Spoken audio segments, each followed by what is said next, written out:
Hello friends, my name is C A Rajni Agarwal. आप सब लोग कैसे हो? मैं एकदम ठीक हूँ और आशा करती हूँ कि आप लोग भी एकदम ठीक होंगे, एकदम फिट एंड फाइन होंगे और मन लगा के अपनी पढ़ाई कर रहे होंगे।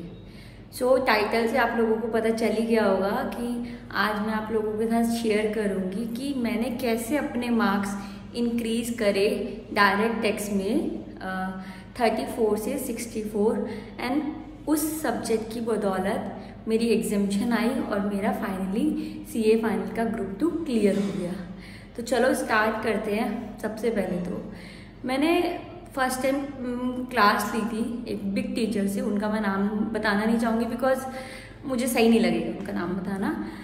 उनसे मैंने क्लास ली, उन्होंने बहुत वास्ट पढ़ाया और शायद कहीं ना कहीं उनका वास्ट सब्जेक्ट पढ़ाना मेरे लिए थोड़ा सा सही साबित नहीं हुआ, क्योंकि मैं उस टाइप की स्टूडेंट हूँ कि जो पास होने के लिए ज़्यादा पढ़ते हैं कि ठीक है लिमिटेड पढ़ा दो ताकि हम पास हो जाए, अच्छे मार्क्स आ जाए। तो मैंने उनसे क्लासेस ली बट मेरा कोर्स कभी भी कंप्लीट नहीं हो पाया। एग्ज़ाम टाइम में भी जब मैं एग्ज़ाम दे रही थी तभी भी कंप्लीट नहीं हो पाया। मैंने फर्स्ट अपना दिया था ग्रुप 2 नवंबर 2019 में दिया था, हाँ। बट जब मेरे मार्क्स उसमें 34 आए ना, और मेरे को इतना दुख लगा कि यार डीटी मुझे सच में बहुत पसंद है एंड सब्जेक्ट भी बहुत अच्छा है, बट इतने कम मार्क्स नहीं आ सकते थे। तो मैंने फिर अपना टीचर चेंज करे। तो मैं इन टीचर का नाम ज़रूर बताना चाहूँगी बिकॉज अगर किसी टीचर के पढ़ने से मुझे फ़ायदा हुआ है तो आई थिंक आप लोगों को भी उनसे पढ़ के फ़ायदा होगा। मैंने उसके बाद क्लास ली, फास्ट ट्रैक बैच लिया मैंने भवनर बुराना सर से, और मैंने उनसे क्लासेस ली। तो मैंने उनसे पढ़ाई करना स्टार्ट करी। एक्चुअली उनकी क्लासेस थी भी सच बताऊँ बहुत छोटी, हार्डली 1 से 1.5 घंटे की क्लास होती थी उनकी। तो पढ़ने में भी मज़ा आता था और प्लस मैंने डीटी पहले पढ़ा हुआ था तो चीज़ें और जल्दी क्लियर हुई। तो मैंने उनकी बुक से पढ़ाई करी एंड सीरियसली उनके पढ़ाने का तरीका बहुत बहुत बहुत अच्छा है। मैंने वो सारे क्वेश्चन करे जो उनकी कॉम्पैक्ट बुक में दिए हुए हैं, एक एक को हाथ से सॉल्व करके। बिकॉज जब भी आप कोई चैप्टर पढ़ते हो, अगर आप उसके क्वेश्चन सॉल्व नहीं करोगे तो चाहे आप टेक्स्ट का कोई भी हो, डीटी हो आईडीटी हो, आप कितने भी प्रोविजन याद करके चले जाओ, आप आंसर नहीं कर सकते। ये है एक डीटी आईडीटी में कि हमें प्रोविजन पता होने के बाद भी ना अगर हमने क्वेश्चन नहीं सॉल्व करे हुए तो हम आंसर नहीं कर सकते। तो मैंने उनके सारे क्वेश्चन आंसर सॉल्व करे। उसके अलावा उनकी बुक थी, एक इंटरनेशनल टैक्सेशन वाली बुक थी, उसमें उन्होंने करीबन 10 MCQ के पेपर दिए हुए थे और हर एक पेपर में 20 क्वेश्चन होते थे MCQ वाले। तो मैंने सारे MCQ के पेपर सॉल्व करे एंड ये मत सोचना कि एक बार में मेरे से सॉल्व हो गए।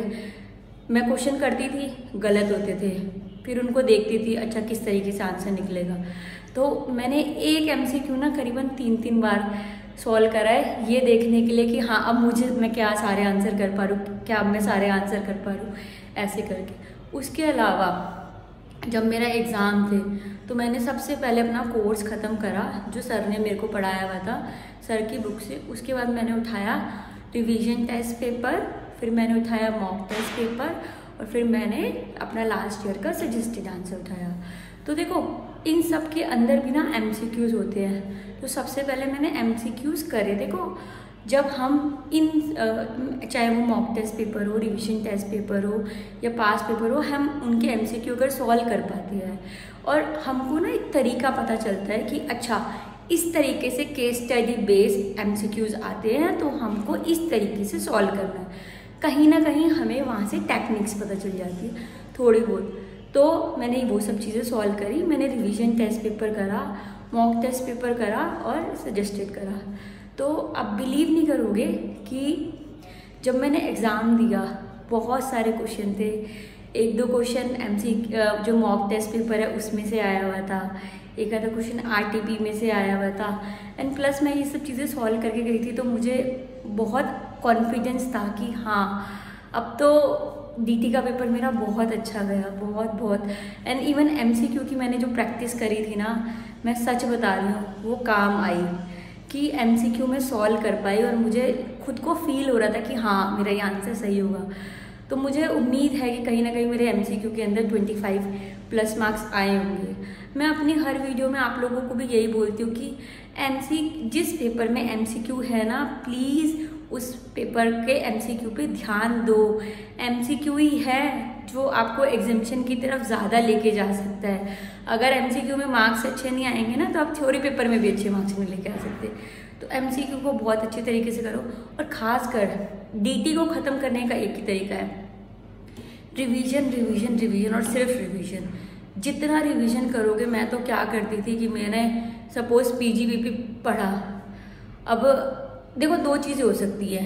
कई बार मेरे को पीजीबीपी सेल्फ करने में बड़ा लगता था कि यार नहीं, एकदम से पढ़ूंगी तो समझ नहीं आएगा। तो मैं क्या करती थी, पहले भवनर बुराना सर की वीडियो सुन लेती थी। वीडियो सुन के बहुत सारी चीज़ें मेरे को याद आ जाती थी, फिर मैं उनके नोट से एक बार पढ़ती भी थी, क्योंकि वीडियो में हम 50 to 70% तक मतलब याद रख सकते हैं। तो उसके बाद आपको पढ़ना भी ज़रूरी है। और कुछ टॉपिक ऐसे होते थे जिसमें मुझे लगता था कि यार अगर मैं इसको खुद ही सेल्फ पढ़ लूँगी, मुझे वीडियो की ज़रूरत नहीं है। बट मैंने एक एक चैप्टर की ना 3 से 4 बार मैंने वीडियोस देखी है। तो डीटी के लिए जितना रिवीजन लेक्चर सुनोगे बीबी सर के, उतना आप लोगों को बेनिफिट होगा। और प्लीज़ क्वेश्चन एटलीस्ट 1 से 2 बार तो क्वेश्चन हाथ से सॉल्व करो। हाथ से सॉल्व नहीं करे हुए होंगे ना, तो क्वेश्चन नहीं हो पाएगा एग्जाम में भी सॉल्व। डीटी के लिए बस यही स्ट्रैटेजी थी मेरी कि मैंने पहले बहुत ज़्यादा पढ़ा जो वेस्ट हो गया, फिर मैंने एक लिमिटेड पढ़ा, एग्ज़ाम ओरिएंटेड पढ़ा, उसको बहुत अच्छे से पढ़ा, और उसके साथ मैंने बाकी सब चीज़ें ज़रूर करी। तो इस तरीके से पढ़ोगे ना, आपको डीटी कभी भी, लोग कहते हैं ना 5-5 मॉड्यूल है, 5-5 मॉड्यूल है, यार जब बीवी सर से पढ़ते हैं तो कभी फील ही नहीं होता कि 5-5 मॉड्यूल है। उनको देख के ऐसा लगता है उनके साथ एक रिवीजन लेक्चर है, बस उसको पढ़ लो, डीटी खत्म।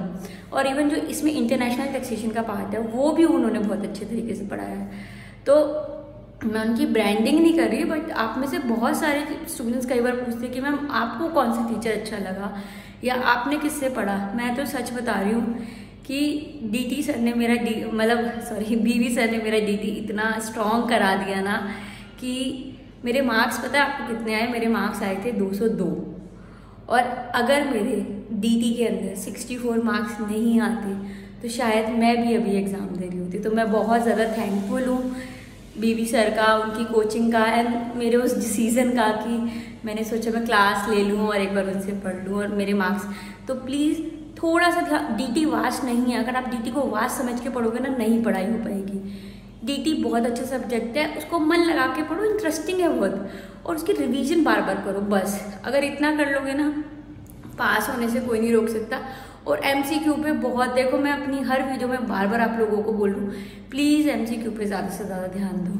और मैं इस वीडियो में एक और बात बताना चाह रही हूँ कि आप में से बहुत सारे बच्चे हैं जो साउथ इंडिया से या अलग अलग जगह से बिलोंग करते हैं, जिनको मेरी जो वीडियोस हिंदी में होती है उनको समझने में थोड़ी सी दिक्कत होती है। तो अभी मैं कोशिश करूँगी कि जल्दी से जल्दी मैं अपनी हर वीडियो के अंदर सबटाइटल भी अपलोड कर सकूँ, ताकि आप लोग भी मेरी वीडियो को समझ पाए एंड उससे कुछ इन्फॉर्मेशन ले पाए।